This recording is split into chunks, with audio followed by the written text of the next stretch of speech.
Yes, alright. Nkulamusizaako nnyo mukwano gwange gy'osinza obba ng'otuwuliriza kulisayo nnyo obwakedde kulika weekend gwe mukwano gwange kansubire nti nno byatambudde bulungi nnyo mu weekend ngenda maaso n'obba kulisayo yonna gye mwatingidde eggendo mbayozaayoza byonna ebinnonogo bye mwatuuseeko. Abali mu diaspora mbalamusizaako nnyo mwebale kwekuumira ku Yugi Update TV. Kaakati nno UPDF Division Commander yakwatiddwa olunaku olw'eggulo. Otubadde tugoberera okwatibwa kwe Kolo Kasule omukwate ya transferingiddwa mu Makindye Military Barracks.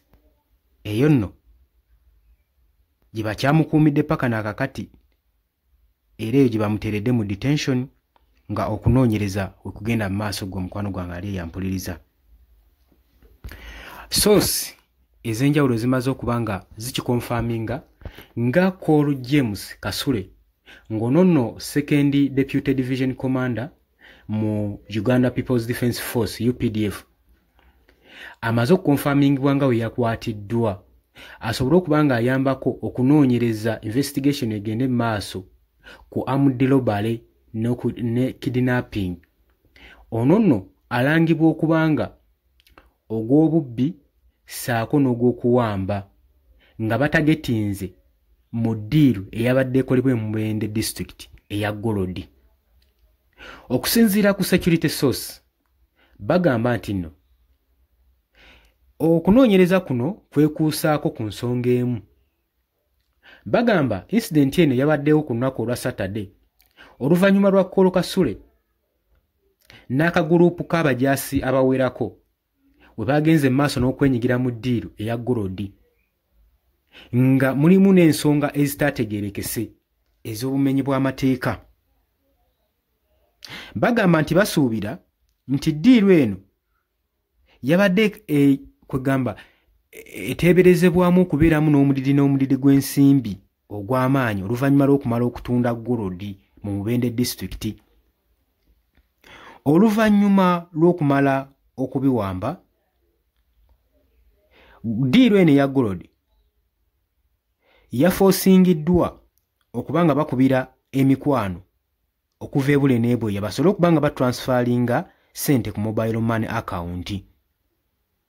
Oluvannyuma ssente zino ezaadde zirina okusindikibwa zaadde zamaze dda okuwithdrawingibwa. Source egamba James Kasule yandibanga naye yeenyigidde mu kukiitinga mu goodi ddiiru eno ng'ensonga eno tennaba kubanga esajjuka. Mu mikono gye yabadde awaalirira kufuna ssente asobole okuba nga alikavaringa ssente ezaabuziddwawo mu ddiiru gye babaddeko e Mubende. Jjukira ono komanda wa division Mulamba mu Uganda People's Defence Force. Mu move yakoleddwa era yennyamizza n'eswaza military authorities okunoonyereza oba investigation letter eya recoveringiddwa ku Kolo Kasule egamba nti official military vehicle yalabiddwako ku scene crime gye babadde bagenda maaso n'okudiiringira era eno ngeno eraga obujulizi ne evidence nti Kasule yabaddewo era operation eno yagibaddemu. Naye okubeerawo okulabikako kw'emmotoka eno ey'ekitongole eky'amagye ebadde ekwasaganyizibwa ne Kolo Kasule okulabika ku location kyataddewo ebibuuzo bingi era nga ab'obuyinza beebuuza engeri ba military officers gye bakozesaamu office n'okuvumaganya office zaabwe w'okuba nga balina capacity ekola buli kimu n'okutwala facilities eza UPDF ku criminal scene. Ekyo nno kyabakanze nnyo nga tugoberera okukwatibwa kwe Kolo Kasule ya transferingiddwa oluvannyuma lw'okukwatibwa n'atwalibwa mu military barracks wali eri e Makindye. Eno gye yayiteeningiddwa ng'okunoonyereza we kugenda mu maaso. Tetumanyi kiki bagenda kunoonyerezaako wabula okunoonyereza we kugenda mu maaso. Source egamba nti no investigation egenda mu maaso n'okukolebwa singa kinaakakasibwa nga bino wammanga bizuuse Colonel James Kasule ayinza okuba nga afeesinga charges ez'enjawulo.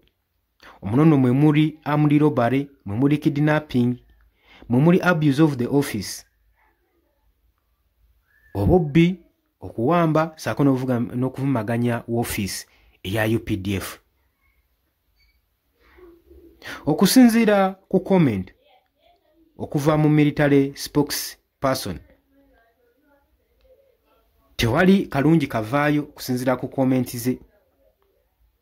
Spokesman ono Major General Felix Kuraije agamba babadde balujuminga deputy ono oluvannyuma lw'okusaavinga ebbanga eddone mu UPDF abadde anaatera okuba nga obtaininga information ku nsonga eno. Wabula ku international discipline report yalikuwa yalingiriddwa dda ng'eteekeddwako ne police investigation. Naye agamba Felix Kuraije agamba Colonel James Kasule abadde ateekateeka genda mu retirement ye oluvannyuma lw'okusaavinga ebbanga eddene. Omwaka ogujja abadde agenda mu retirement. Njukira nti nno asaavinze mu bifo bingi mu position nnyingi nnyo mu sensitive command position okusinziira ku military career ye engeri gy'abadde gy'abiddukanyaamu. Yasaavingako nga commander of UPDF Mountain Brigade and later n'avaayo n'agenda ku operation commander of operation Sujju eyali mu Democratic Republic of Congo. Ono ye yasinga okugitambuliza ddala gwe mukwano gwange ampuliriza. Ono gwe twogerako Colonel James Kasule eyakwatiddwa nga yeenyigidde mu ddiiru ey'okukidnappinga saako ne armed robbery mu Gold Deal e Mubende district.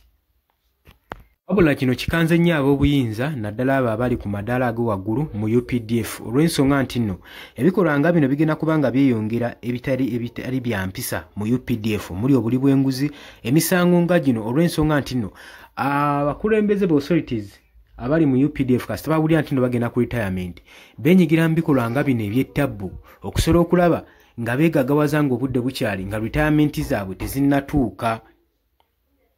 Wabula security analytics bagenda maaso n'okulabula ebikolwa nga bino. Ebikolwa byandamindinga public trust eri ebitongole ebya security naddala mu ggwanga Uganda, kubanga wano ebitongole ebya security tebikyalabirwamu wadde ensa mu ggwanga Uganda, kubanga bye bisinga okwenyigira mu bikolwa eby'ettabbu, bye bisinga kati oteekawo chaos mu ggwanga Uganda. Wabula tetunnamanya ba authorities ab'obuyinza boogera ki, naye mpulidde nti General Muhoozi Kainerugaba amaze okuba nga issuing statement tugenda kuba nga tugibawa. Oli ku Yugi Updates TV kosinza obanga otuwuliriza gwatanda toyungako kirira wansi waliwo ekigambo subscribe kikooneko obeere nga otweyungako. Mbaagala nnyo era nga mbaagaliza olunaku olulungi. Mweraba.